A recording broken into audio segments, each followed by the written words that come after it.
الحبايب مساء الخير. وانا بدور النهارده في الاخبار كده فلقيت ان الفنانه رحمه محسن متصدره الترند وبقالها 3 ايام. انا عارف ان هي كان عندها حفله في الساحل، فانا قلت اكيد يعني غنت بقى اغنيه فظيعه في الحفله ديت او اغنيتين والناس بقى معجبه والكلام ده كله.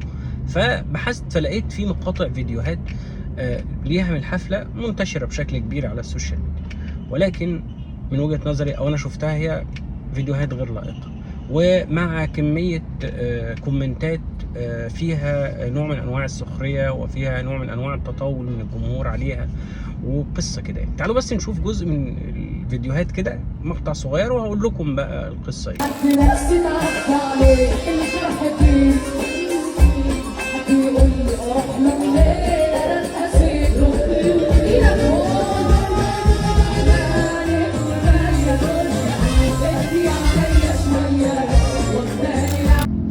زي ما انتوا شفتوا كده، انا يعني طول الوقت ببقى حريص ان انا يعني اتكلم بشكل ايجابي عن الناس، ولكن لما اشوف حاجه سلبيه فلازم يعني الفت نظر صاحبها.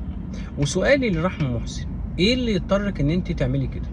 ايه اللي يخليكي ان انت مثلا تحطي نفسك في موقف او في مرمى انتقادات او في مرمى سخريه او في مرمى يعني اللي هم بيقولوا عليها تنمر، رغم ان انت مش في حاجه لكده؟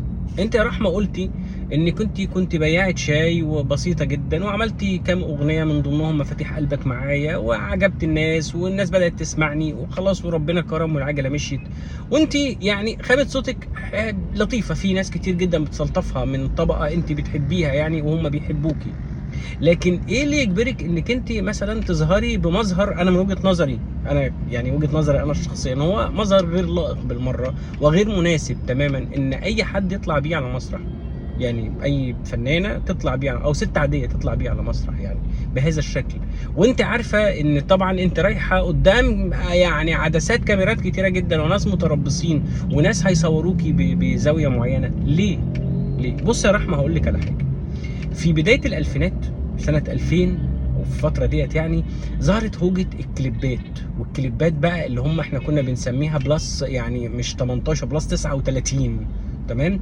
وبدا بكليب لروبي كان اسمه يعني بتاع العجله وليه بيداري كده وحاجات كده، وبعد كده ظهرت بقى واحده اسمها نجله وكليب اسمه يعني هي ظاهره بالحصان في الصحراء، وماريا العب ومروه اما نعيمه، وكلها كانت فيديوهات تتشاف ما تتسمعش، يعني كليبات تتشاف بس، لدرجه ان كانت شباب صغير كانوا بيتداولوها على سيديهات مع بعض على اساس ان ديت حاجه يعني ما ينفعش ابهاتنا يعرفوا ان احنا نتفرج عليها. وساعتها بقى يعني هؤلاء او الفنانات يعني عملوا حاله من حالات يعني الانتشار والشهره الرهيبه، وكانوا مطلوبين في الافراح وبعض الحفلات والكلام ده كله. ولكن فجاه خلاص الافيه اللي هم بيعتمدوا عليه ادموا. ما هو اصل يعني الرجاله بتزهق، حتى لو كان يعني هم متجوزين ملكات جمال، مش بقى هو مثلا بيتفرج على مطربه ملك الجمال، لا، زهقوا فانطفوا وخلصوا.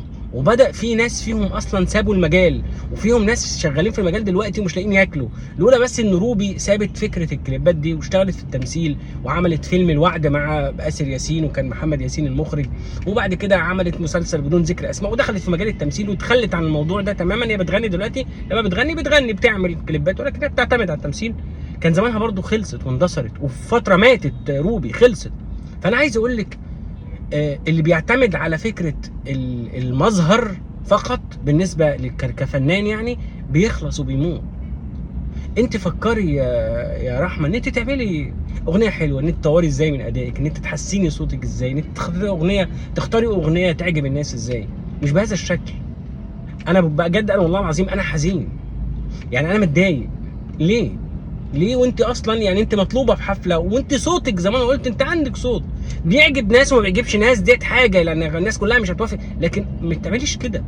فيا جماعه ارجوكم لو في حد جنبها يقول لها لا، يعني ما تعمليش كده، ما تبقيش انت يعني ما تطلعيش بمظهر مش يلفت الانظار بس، لا، يخليكي انت في مرمى انتقادات. انا مش عارف انت بتشوفي الكومنتات ولا لا، ولكن صدقيني لو انت بتشوفي الكومنتات وبتتجاهليها فتبقى كارثه. شوفي الناس بتقول عليكي ايه، وشوفي الناس بتتكلم ازاي، انت عاجبه الناس ولا مش عاجباهم، الناس بينتقدوكي ولا لا.